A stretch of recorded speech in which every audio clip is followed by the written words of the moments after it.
Hey there, welcome. I'm Belle, and actually this video was a requested video from a subscriber. So first of all, I just want to say thank you so much for requesting this video. You can also request videos here in the comments below, but also on my Twitter or on my Instagram, which are description down below.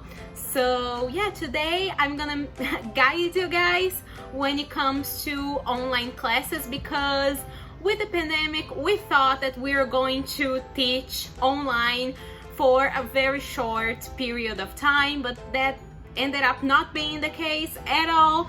So I decided to make this video because I know that in a lot of countries a lot of teachers still have to teach online, so I decided to make a guide on how I do it. Yes, I did quit my previous job at the school, but I still teach private lessons, both online or in person. But yeah, when it comes to online lessons, I feel like I had you know, not an easy time by any means at all, but I was able to adapt well. So yeah, before we do that, please make sure to subscribe to my channel. I put a new video every single Friday, and I'm not gonna put any more videos throughout the week because, as I said before, I teach private lessons and I've been having a lot of students, so I'm not gonna be able to put another video throughout the week. So I'm so sorry, but I'll still upload every single Friday. So make sure to subscribe, click the bell so you receive a notification every time I post a video, and leave me in the comments below what other videos you guys want me to do next. So yeah, without further ado, let's go right into the video. So when I was thinking of what to say in this video, I was like, okay, I have to make a video that works both for teachers who work with children or not. So if you work with adults and children, you can watch this video. So I'm gonna kind of split this video into two parts. The first part is going to be about lesson planning, platform, programs that you can use, things like that. And the second part is going to be how you can involve the parents in the lessons, and also how you can deal with the parents when it comes to online teaching, because I know that a lot of times they are very present and they want to know if their kids are actually learning, and they have a lot of questions about that. So I'm gonna be sharing what I do when it comes to parents too. So first of all, I just want to say that when it comes to lesson planning, I'm definitely not the kind of teacher who writes down every single step. If you are a beginner, someone who just started teaching, I advise you to do that, to write down, because in the past I did that. But with time, you know what kind of activity is faster, what kind of activity takes like 15 minutes. So I don't do that. But here's what helps me guide myself throughout my lesson. So with online lesson, a lot of schools, they have different platforms. For example, where I used to work, we used Google Meet, and I know that a lot of you use Google Meet too. So if you use Google Meet, or if you use another platform like Zoom, you can definitely do the things that I'm gonna say. It doesn't depend on the platform. So in every single lesson that I teach, every single one, I use this program. So this program is like a lifesaver. This is not sponsored at all. They don't even know I exist by any means. So, but this program is everything, just everything in my lessons. If it wasn't for this program, I don't know how I was gonna be able to teach, to be completely honest, because it does everything, and you can prepare your lessons in like crazy ways. You can be so creative, and it helps you like kind of guide yourself throughout the lesson. So the program is called Activinspire. I think I've already talked about this program here on my channel, but it was a long time ago, and I think I just, you know, talked about it very quickly, and now I'm gonna be explaining a little bit more how it works. So in the description below, I will put the link for you to download this program. It's free. There is a pro version that you can upgrade, but I never did. I've always used the free version and it works awesome. It works wonders. So this program is it's called Activinspire. Memorize the name, Activinspire. It's amazing. So when you open this program, there is a white like a white flip chart basically, and you have some options. You can type, you can write it down, you can erase, you can highlight the highlight option. Oh my god, just owns my heart, to be completely honest. It's awesome. But and also the thing that I love about it is it has a camera.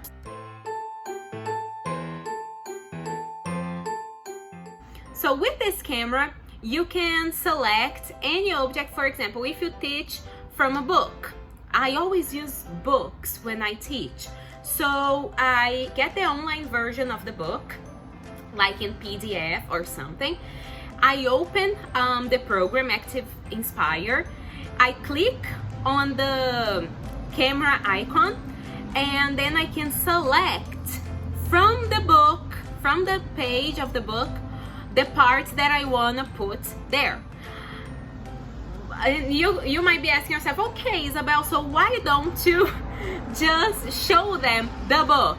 Here's why. Because you can put, for example, to check homework, you can put the homework page there in the flip chart, in the program, right? Using the camera icon, you can put it there, and you can type the answer there. You can type the answer, or if you don't have a lot of time to check homework, you can pre-type the answers there, and you can use the object icon. There is an object icon in the program.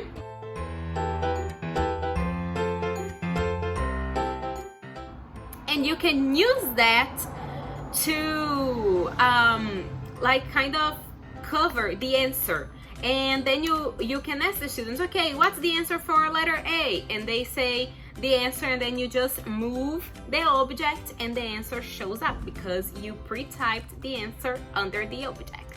I hope that you guys are following me. So that program is everything. So what my advice is, download the program, play with it a little bit for a little bit. It's very, very, very intuitive. I'm not a very technological person at all, but that program is amazing and I love it very, very much. So I always use that program. It's great. You can do that, and when you are explaining something, you can like type some examples, then you can get the highlighter and highlight the important information.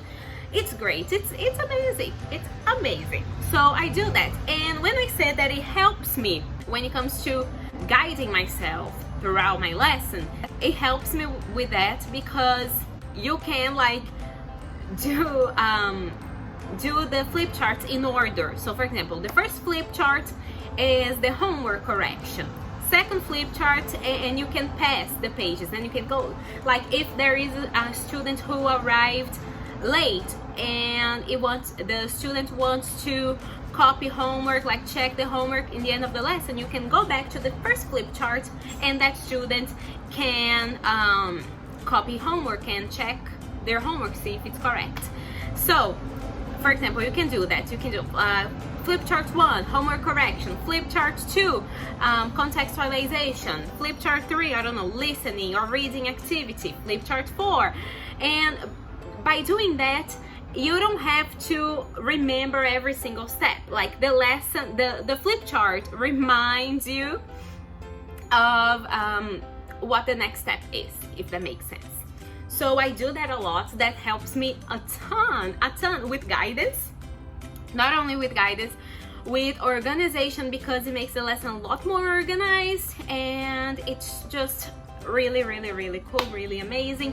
So download it, guys. It's free. It's free. It's amazing. It's an amazing program, and I'm sure that there is a lot more tools in the program that I don't even know because I don't know a lot about technology. So download it, play with it for a little bit, and you'll get used to it in a heartbeat. It's really, really, really fast and easy to use.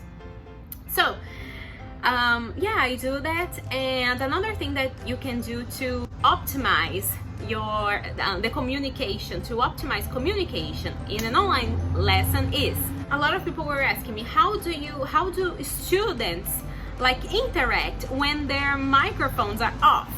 So first of all, with my students, I ask, like, now I only teach private lessons, but when I had groups, like big groups, I would ask them, okay, turn off your microphones. And when like they were learning some, for example, I wanted them to talk about the last holidays or something like that, I would put on the board, for example, when, where, who, what, and then I would say, okay, students A, yes, students B, when, and then they had to ask, when did you go? When students B had to answer. Now students B asked student C, where did you go? And then they asked student C the question. Only the students who were asking and answering would open their microphones. So that's what I used to do. If you teach English as a second language, as I do, something that I like to do too is make a sign that says mics on and mics off. When it says mics on, I have like a speaker. I draw it myself. It's not very cute, but I do it and it does the job. So mics on, there is a speaker. Mics off, there is a speaker, but with an X on it, so the students understand the commands. So I really, really, really want to talk about parents too, but I feel like this video is gonna be super long, so I'll probably do it and post it next week, next Friday. So stay tuned for that, because I'm gonna talk about parents, and it's gonna be a guide when it comes to parents, and specifically for online lessons. So thank you guys so much for watching this video. Please make sure to subscribe to my channel. I put a new video every single Friday. Click the bell so you receive a notification every time I post a video. Remember that you can request me videos here in the comment section down below, but also on Instagram and Twitter, which are in the description below. So thank you guys so much for watching this video, and I see you soon for a brand new video. Bye!